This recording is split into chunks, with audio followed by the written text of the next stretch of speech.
Good morning, everybody. Happy Thursday. Hope you're enjoying a beautiful sunshiny day. We've got some nice sun this morning in North Carolina, even though it's a little chilly and a little windy. Today we're going to tackle a little more clutter in our homes. I want you to pick an area that you've not got to this week and spend 5 minutes decluttering in that area. Could be a hot spot that's developed this week. It could be an area that's needed to be decluttered for a long time. But I want you to spend just 5 minutes decluttering in that area. Find things that you can throw away or give away.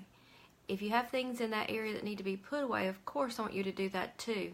But your main goal with decluttering is to get stuff out of your home. And that happens one of two ways. You either throw it away or you give it away. So spend that 5 minutes doing that, and then I want you to get your bathroom floor ready to mop. Pick up everything that's on the floor, give it a good sweep, and mop it. I know sometimes that bathroom floor gets left alone and you don't mop it as frequently as you should. And since we're working on that main bathroom this week, I want you to give it a good mop, and then you're done. It's not going to be a big deal. Bathrooms are generally pretty small, so it shouldn't take you too long to do it. But it will give you a nice look in that bathroom when you go in later today and you've done your swish and swipe and you've mopped. You already decluttered in there this week, so you should have a smile on your face as you go into that main bathroom by today. On the blog this morning, I talked a little bit about my schedule for homeschooling when I had really young children. It's different now that my kids are older and very much independent learners. There are still things that I teach them, and there are still things that we review and go over, but it's not like those years when they were little and I was teaching phonics and I was teaching beginning math, and I was just doing those things that take time. So if you're homeschooling young children, remember their attention span is pretty short. So if you're trying to do a 45-minute lesson or an hour lesson, they're going to lose focus. So try to keep things from 5 to 15 minutes with them and rotate through different things. Do something where you're sitting and then alternate it with something where they get some movement in.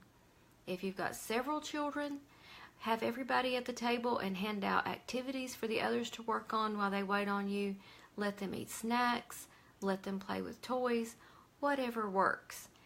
Occupy everybody as close to you as possible, because then they're not in the rest of your house destroying things. You can keep an eye on them and keep control. Remember that you can teach to your oldest child, and the younger ones are going to be listening too. My youngest child learned all of his multiplication tables before he was 5 years old, because he heard me say them out loud for years with older siblings. So just remember that while you're teaching to that older child, your younger ones are there like sponges, soaking it up. So don't feel like you have to have complete full lessons for every single child. Remember that you can combine some subjects with your history and your science, and then you'll focus one-on-one with phonics and math. Good morning, Deborah. She's decluttering a kitchen drawer full of takeout menus and recipes. I did that this fall, and it feels fantastic now when I open that drawer and the things that are in there are things that I need and use, and it's not full of papers and recipes that I'm not using. So great job. That is a wonderful area to work on. For your home blessing today, you're going to declutter paper, magazines. Not all of you get magazines in the mail, but we all get paper. So work on getting rid of that. I do that on Thursday because my trash day is on Friday. So the other thing I'll look at today is the refrigerator. What do I need to toss? And I'm going to start a menu plan and start my grocery list for tomorrow. So there's a rhythm to my week, and that's what I'm hoping that you will develop as time goes on and you implement these different routines, is that each day will have its own little rhythm and you'll be able to do all these things that you want to do. Dinner tonight's going to be Taco Thursday, a little bit of a change from Taco Tuesday, but that's just how things fell out. The boys love tacos. I'll have my vegetables and we'll all be fine and dandy.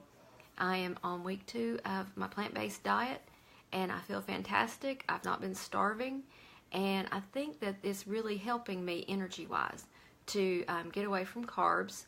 I've been gluten-free for a long time, but you can eat gluten-free and still have a lot of carbs in your diet. So it's been really good this week and last week, eating mostly raw vegetables and a few cooked ones. And so I'm going to keep doing this. The plan was for me to do it for the whole month of March, but I'll reevaluate at the end of March and see how I feel. I may continue it a little longer. I'm really not missing the meat, even though the boys think I'm a little bit crazy because they are all carnivores in my house. So let me know down here in the comments, where are you decluttering today for your extra area? Where is that hot spot in your house? I'm going to work on the refrigerator as my extra area and take care of getting ready for my grocery day tomorrow. So go mop that bathroom, get it over with. If you haven't got your regular mopping done for the week, you can do a little bit more of that too. I want you to end the week strong tomorrow, so see what little projects you can do today so tomorrow you won't have too many to do. Have a fantastic day, and I'll see you guys in the morning.